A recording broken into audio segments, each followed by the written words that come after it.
ব্যক্তিগত জীবন নিয়ে বেশি আলোচনায় থাকেন। বিভিন্ন সময় বিতর্ক কর্মকাণ্ডে সমালোচনার অভিযোগ ওঠে এই অভিনেত্রীর বিরুদ্ধে। এমনকি এসব কাণ্ডে জড়িয়ে মামলার পর জেল খেটেছেন তিনি। পরীমনি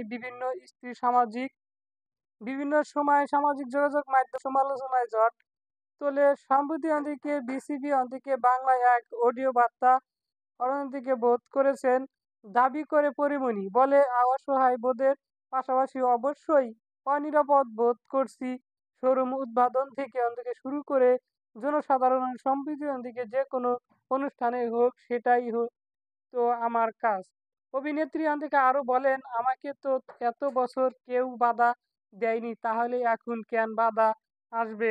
আমার স্বাধীনতা ভাবে নিজেদের কাজটা হয়ে দাঁড়ায় খুবই অসংখ্য গল্প লোকজন এবং তাদেরকে আমরা ভয় পাবো, পিছু বা হব, আমাদের সৃজনশীলতার কাজে বাধা আসবেই। আমি